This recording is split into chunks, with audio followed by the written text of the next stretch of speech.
Now will be discussing the next question. देखिए question number 4A है. Mister Thomas, a non resident and citizen of Japan. He is a non resident and a foreign citizen. NR है and foreign citizen है. ठीक है. entered into the following transactions during the previous year ended 31st of March 20. Examine the tax implications in hands of Mr. Thomas for the assessment year 2021 as per the Income Tax Act. Give brief reasonings. ठीक है. तो ये कह रहे हैं कि Thomas है NR और फॉरेन सिटीजन है. तब देखिए, interest received from mister Marshall, a non resident outside India. The borrowed funds is used by Mr. Marshall for investing in Indian companies' debt funds for earning interest. Now here what is happening here is the NR, here non-resident, who has borrowed the money,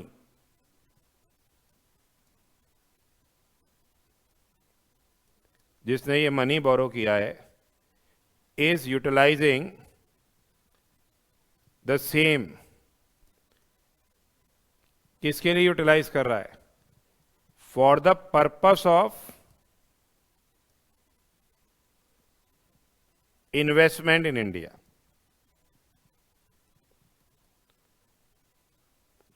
किसके लिए use कर रहा है? For the purpose of investment in India.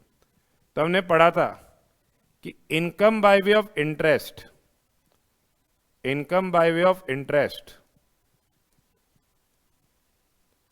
ये अपन ने 915 के अंदर पढ़ा था. Income by way of interest payable by, किसके द्वारा पेएबल है? NR. Payable by NR who use the money for the purpose of, he is paying interest in respect of money is borrowed or debt incurred, and the same is used for the purpose of business and profession carried on by him in India.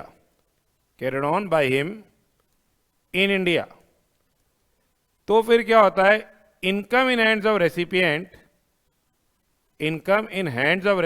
Interest income in hands of recipient, वो क्या हो जाती है? Deemed to accrue or arise in India होती है. Deemed to accrue or arise in India होती है. The income is regarded as deemed to accrue or arise in India. पर यहां ये वर्ड्स नहीं आ रहे. और for the purpose of making or earning any income from any source India. यहां तो अगर NR अगर उसको यूज करता है इंडिया में बिजनेस और प्रोफेशन के लिए, तभी इंटरेस्ट की इनकम उसके एंड्स में क्या होती है? Accrue or arise in India होती है. अब यहां तो इसने ये यूटिलाइज किया है, जिस NR ने बोरो किया है वो यूटिलाइज किया है किसके लिए? For the purpose of making or earning any income from any source in India that is not in found in interest. Therefore ये जो इंटरेस्ट इनकम है, interest income in hands of recipient, कौन है recipient अपने case में? अपना assessee कौन है? थॉमस. क्या वो accrue or arise in India होगी क्या? Will not be deemed to accrue or arise in India. ये accrue or arise in India नहीं है. ठीक है, ये accrue or arise in India नहीं है इस केस के अंदर. The same is not deemed to accrue or arise in India. और क्योंकि मार्शल ने उस पैसे का यूटिलाइजेशन किसके लिए किया है? For the purpose of investment in India and not for the purpose of business and profession in India. तो hence same will not be taxable.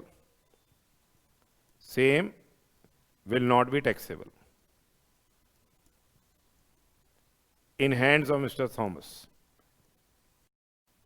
Thomas के हैंड्स में टैक्सेबल नहीं होगा, क्योंकि रिसीव ही कहाँ हो रहा है? आउटसाइड इंडिया हो रहा है. अब देखिए rupees received rupees 10 lakhs in Japan, Japan में मिले 10 लाख रुपए from a business enterprise in India. तो बिजनेस एंटरप्राइज इंडिया में, तो बिजनेस एंटरप्राइज रेजिडेंट है जब इंडिया में, for granting licence for computer software. Now here licence to use computer software,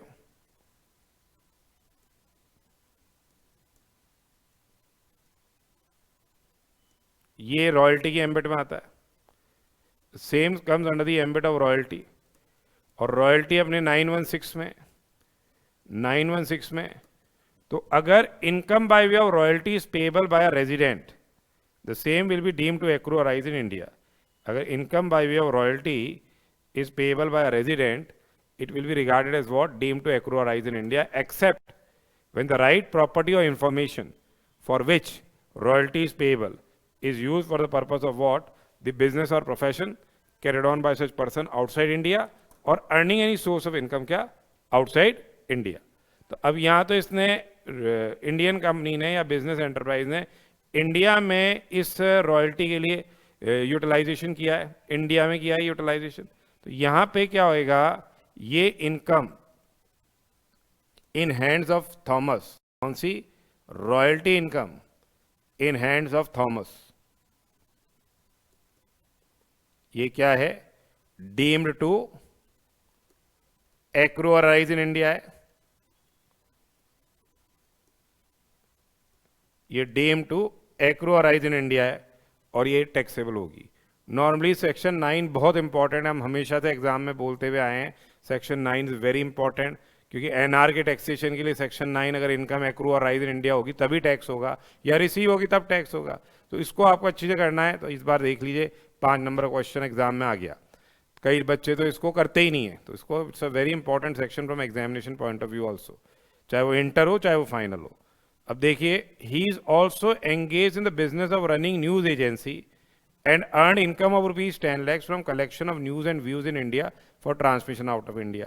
तो अपन ने 911 के बिजनेस कनेक्शन के एक्समेशन 1 में देखा था, ये एक्समेशन 1 में देखा था कि अगर कोई एनआर है, अगर कोई नॉन रेजिडेंट है, वो क्या कर रहा है? नॉन रेजिडेंट क्या कर रहा है? न्यूज एजेंसी के बिजनेस में है, न्यूज एजेंसी है, और वो यहां से न्यूज एंड व्यूज कलेक्ट करते हैं, ठीक है?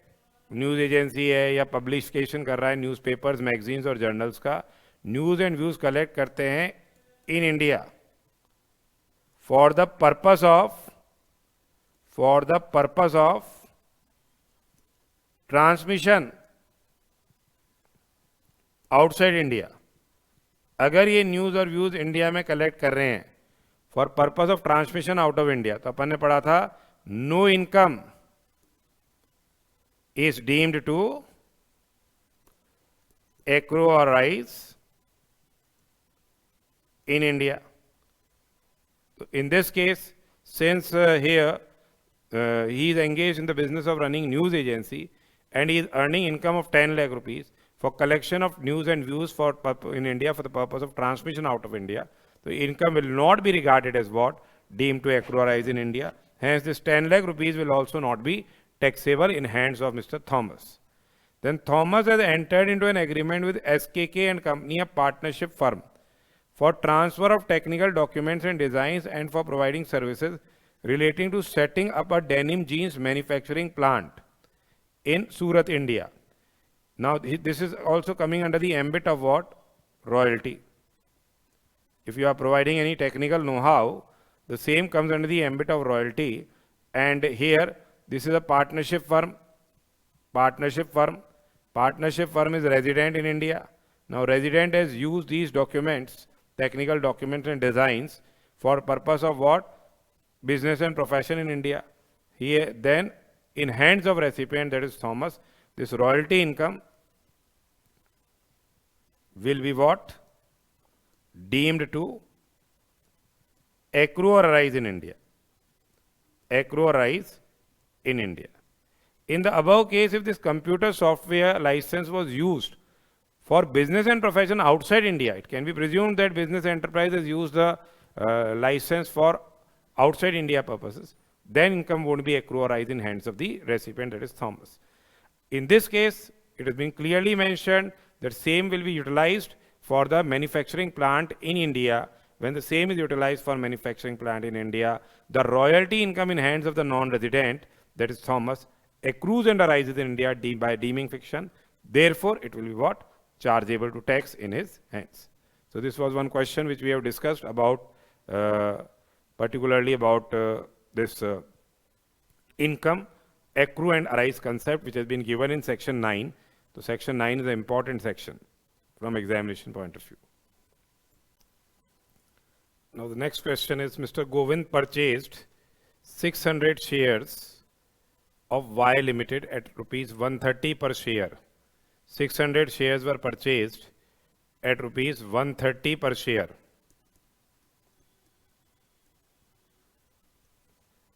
$600 shares were purchased by Govind.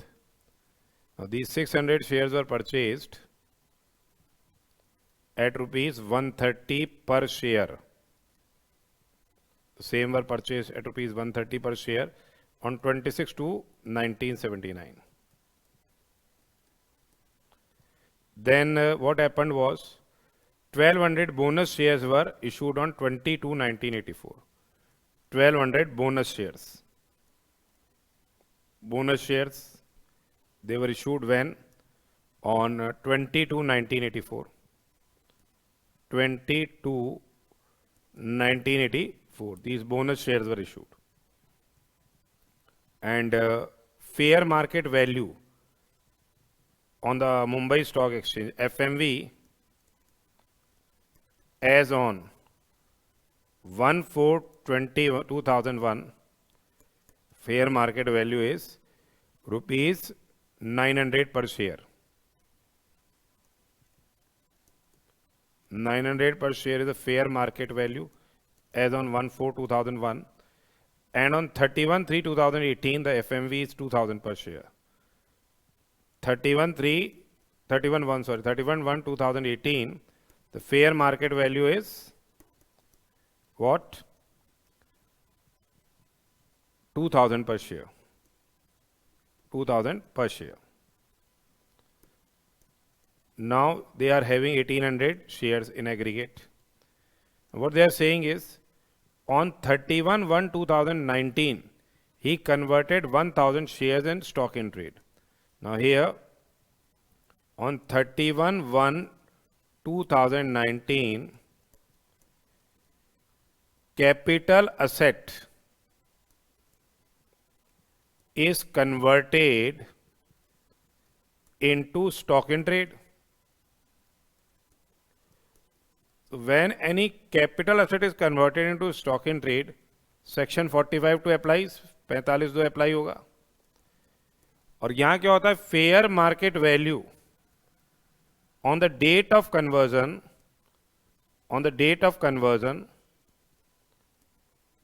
is regarded as full value of consideration. Full value of consideration. ठीक है, फेयर मार्केट वैल्यू जब आप कन्वर्ट कर रहे हो तो क्या हो जाता है? ये फुल वैल्यू होता है. Capital gains is chargeable to tax in the year in which stock is sold. In the year in which stock is sold. ठीक है. और यहां पे बिजनेस प्रॉफिट क्या हो जाता है? बिजनेस प्रॉफिट होता है sale proceeds of stock minus fair market value on date of conversion. Fair market value on date of conversion. अब इसमें क्या किया इन्होंने? या fair market value on date of conversion, यानी इस दिन की फेयर मार्केट वैल्यू अपने को एवरेज लेनी पड़ेगी. That is 2200 plus 2100 divide by 2. यही मानेंगे fair market value. That is 2150. That is 2200 divide by 21 plus 2100 divide by 2. ठीक है, तो ये फेयर मार्केट वैल्यू आ रही है।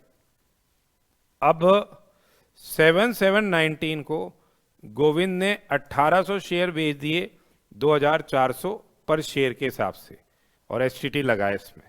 तब यहां देखिए दो चीज हो रही है, 1000 शेयर तो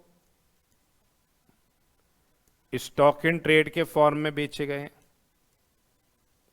और 800 शेयर अपने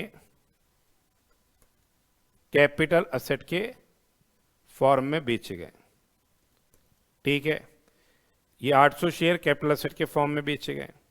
तो जो 800 शेयर कैपिटल असेट के फॉर्म में बेचे गए हैं, इस पे तो 112 ए के एप्लीकेबिलिटी आएगी, 112 ए की एप्लीकेबिलिटी आएगी। और ये 1000 शेयर जो हैं यहां पे ये स्टॉक के फॉर्म में बेचे गए हैं। तो पहले इसका कैपिटल गेन्स निकालेंगे हम। Capital gains on sale of, on conversion करें अपन, conversion of 1000 shares into stock in trade. ठीक है, जब 1000 शेयर्स आपने कन्वर्ट कर दिए स्टॉक इन ट्रेड में, टैक्सेबल होगा ईयर जब वो बेचा जा रहा है, टैक्सेबल होगा when stock is sold. Capital gain कब टैक्सेबल होगा? जब स्टॉक बेचा जाएगा।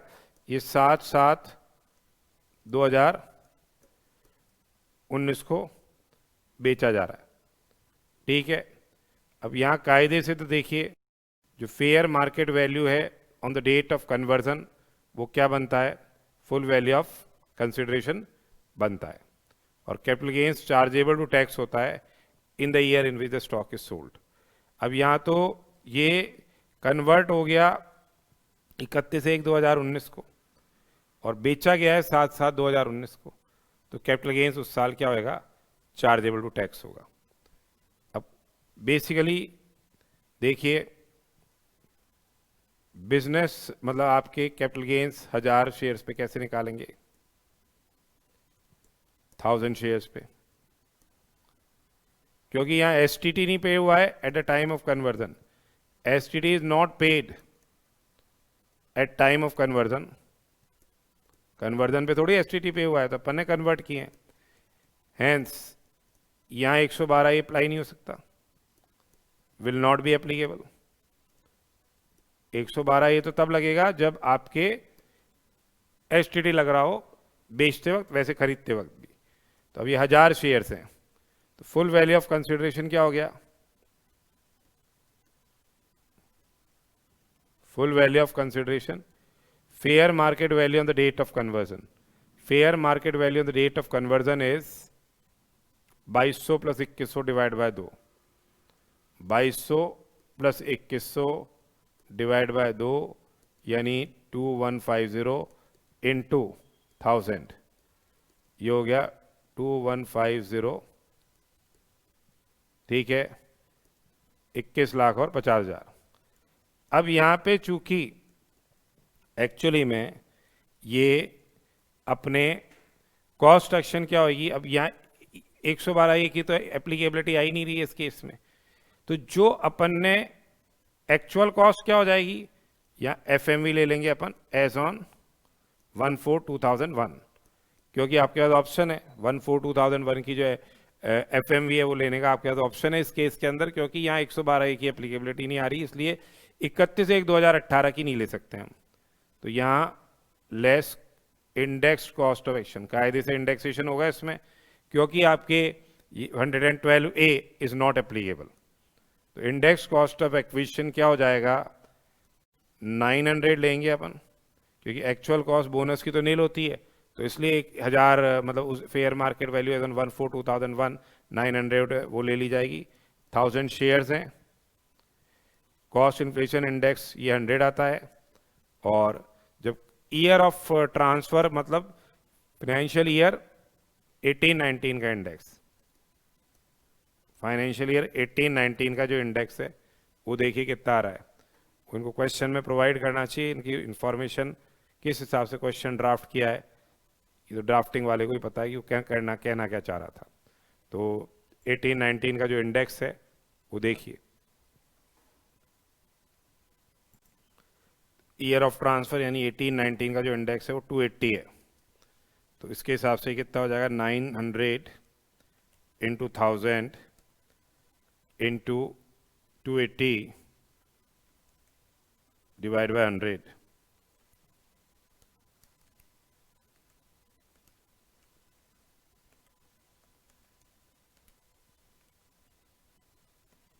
$25,20,000। ये तो लॉन्ग टर्म कैपिटल लॉस आ गया आपका कितना 21,50,000 माइनस 25,20,000,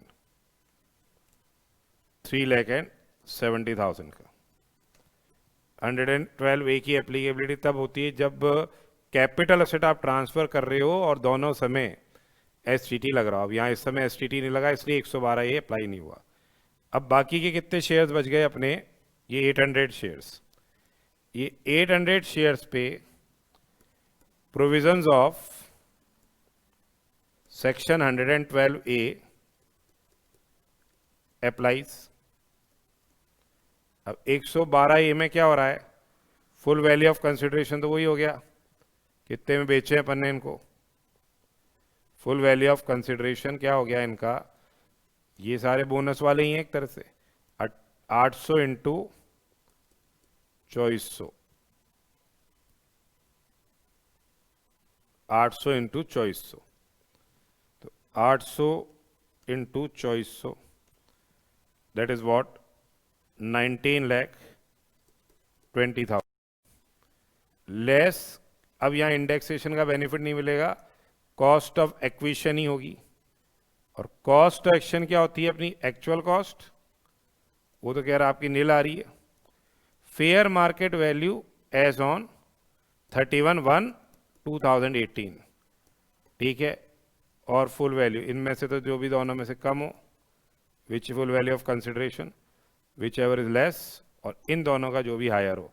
तो एक तरह से अपने पास क्या आ जाएगी, जो 31/1/2018 की वैल्यू है वो इसकी क्या बन जाएगी, कॉस्ट एक्शन बन जाएगी। 31/1/2018 की वैल्यू क्या आ रही है शेयर्स की, ये देखिए 31/1/2018 की वैल्यू आ रही है 2000, तो 2000 इंटू 800, तो 2000 into 800 that is 16 lakh rupees.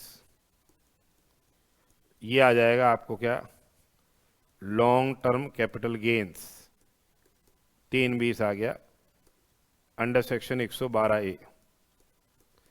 Long term capital gains 112 A में in excess of rupees 1 lakh, exempt इसमें होता है कितना, to the extent of 1 lakh तो एग्जेम्प्ट होता ही है, 2,20,000 रह गए, उधर ऊपर अपने पास लॉस आ रहा है तो वैसे ही एडजस्ट हो जाएगा और balance long term capital loss carry forward होगा। के अलावा देखिए जो बिजनेस प्रॉफिट है, बिजनेस प्रॉफिट अलग से राइज हो रहा है। बिजनेस प्रॉफिट क्या है, sale proceeds of stock, sale proceed of stock कितना है, 1000 शेयर बेचे हैं अपन ने स्टॉक के फॉर्म में, 2400 रुपये स्टॉक की कीमत है, 2400 में बेचे ना, ये देखिए 2400 में बेच दिए 1000, और ये हो गया 24 lakhs minus fair market value on date of conversion, on date of conversion, fair market value on date of conversion कितनी ली थी अपन ने कंसिडरेशन जो कैपिटल गेन्स के लिए ली है, fair market value on date of conversion 21,50,000, 21,50,000, ठीक है, तो 24 लाख माइनस 21,50,000 ये आ जाते हैं 2.5 लाख रुपए के आपके क्या पीजीबीपी आएंगे। ये 2.5 लाख रुपए के profits and gains of business and profession हुआ। तो देखिए सबसे पहले तो यहाँ पे इन्होंने 600 शेयर्स खरीदे थे, 1200 बोनस मिल गए, कायदे से 1/4/2001 की वैल्यू ले लेंगे अपन बोनस के लिए भी, क्योंकि आप बाद में बेच रहे हो।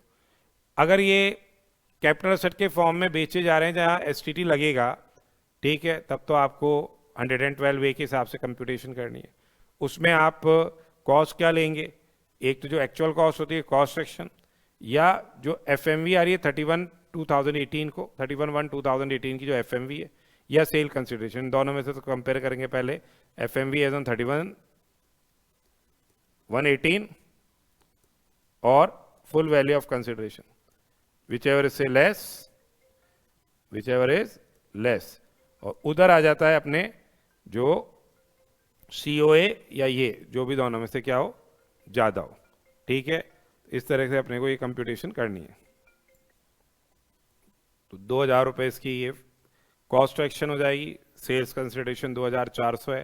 तो जो आपके 800 शेयर्स हैं जो स्टॉक के फॉर्म में नहीं बिके, कैपिटल सेट के फॉर्म में बिके हैं, उस पर तो आपका कैपिटल गेन्स आ रहा है 800 इंटू एक तरह से कुल मिला के 400, 3,20,000 रुपये का ये कैपिटल गेन्स इस केस में आएगा। ठीक है, 1 लाख रुपए तक का तो एग्जेम्प्ट हो जाएगा, बैलेंस 2,20,000 रुपये आ जाएंगे कंप्यूटेड, क्योंकि उधर आपके नुकसान आ रहा था वो एडजस्ट कर लिया जाएगा। और यहाँ बिजनेस प्रॉफिट्स क्या हैं, सेपरेटली क्या होंगे, चार्जेबल टैक्स होंगे। फेयर मार्केट वैल्यू जो आपके स्टॉक इन ट्रेड की है वो उसकी कॉस्ट बन जाएगी, और sale proceeds of stock in trade आपका sale full value of consideration रहेगा, और बैलेंस बिजनेस प्रॉफिट। तो ये 45(2) की एप्लीकेबिलिटी के हिसाब से क्वेश्चन इन्होंने फ्रेम किया था। तो एक बार इस तरह के क्वेश्चंस आप एग्जाम के पॉइंट ऑफ व्यू से कीजिएगा। अब एक थ्योरेटिकल क्वेश्चन है, briefly explain the provisions related to TDS under 194N। इसको आप क्या एक बार ग्रो थ्रू कर लीजिएगा। 194N के जो TDS कैश विड्रॉल्स के, इसमें फिर फाइनेंस एक्ट 2020 से फिर फर्दर अमेंडमेंट आया है। ठीक है, अब देखिए एक और question. Miss Julie received the following amounts during the previous year ended 1920. Received a loan of rupees 5 lakh from ABC Private Limited, a closely held company engaged in textile business. She has holding 10% equity share capital, and the accumulated profit of the company was rupees 2 lakhs on that date. तो अब देखिए section 222E के provisions इसके के अंदर attract होते हैं। अगर कोई प्राइवेट लिमिटेड कंपनी है और उसमें किसी शेयर होल्डर का 10% or more of voting power है, शेयर होल्डर की क्या है, 10% or more of voting power है, शेयर होल्डर की 10% or more of voting power is there. तो उस केस के अंदर क्या होता है, उस केस के अंदर जब शेयर होल्डर की 10% or more of voting power है, तो अगर प्राइवेट लिमिटेड कंपनी कोई लोन और एडवांस देती है उस शेयर होल्डर को, तो उस केस के अंदर वो to the extent the company possesses accumulated profits excluding capitalised profits, वो लोन और एडवांस क्या है, डीम्ड डिविडेंड है।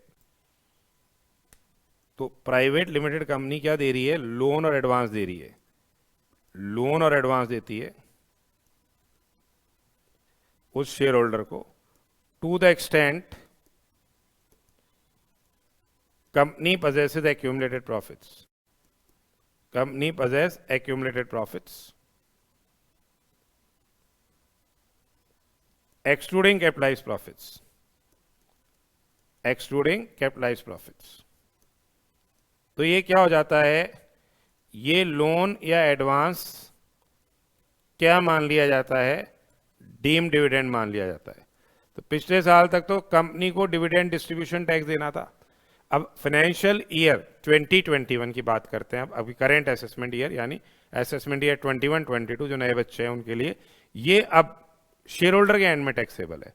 आप लोगों के लिए तो जिन्होंने ये पेपर दिया उनको तो शेयर होल्डर के एंड में तो क्या हो जाएगा, ये एग्जेम्प्ट होगा, और कंपनी को DDT देना पड़ेगा अंडर सेक्शन 115O। और इधर जब हम इसकी बात करते हैं फाइनेंशियल ईयर 2021 AY 21-22, उसमें कंपनी के तो एंड्स में TDS की लायबिलिटी आएगी और शेयर होल्डर के एंड में ये क्या हो रहा है, तब नेक्स्ट ईयर में ये क्या हो रहा है, टैक्सेबल होगा। तो यहां 2 लाख रुपए तक का जो लोन मतलब एक्यूमुलेटेड प्रॉफिट्स हैं वो अब नेक्स्ट फाइनेंशियल ईयर की बात करें यानी फाइनेंशियल ईयर 2021 में शेयर होल्डर के एंड में जाके क्या हो रहा है, ये टैक्स किया जाएगा। जिन बच्चों ने पेपर लिखा है उनके लिए तो ये एग्जेम्प्ट रहेगा शेयर होल्डर के एंड्स पे। अब देखिए इंटरेस्ट ऑन कंपनसेशन 5 लाख है, 1.5 लाख प्रीवियस ईयर 16-17 से है। तो अब आपने देखा था इनकम फ्रॉम अदर सोर्सेज में जो इंटरेस्ट ऑन कंपनसेशन है वो टैक्सेबल होता है कैश बेसिस पे irrespective of method of accounting, और उसमें से एडहॉक डिडक्शन मिलता है कितना, 50% का एडहॉक डिडक्शन। तो यहाँ 5 लाख रुपए का जो कंपनसेशन मिला है, ठीक है, उसका 50% का एडहॉक डिडक्शन देने के बाद 2.5 लाख रुपए की ये इनकम आएगी। The same will be chargeable to tax under the head income from other sources. So ये टैक्सेशन के पार्ट 1 का अपना क्या था, डिस्कशन किया है अपने टैक्सेशन पेपर पार्ट 1। तो एक बार इसको आप पूरा अच्छी से एक बार वापस से गो थ्रू कर लीजिएगा।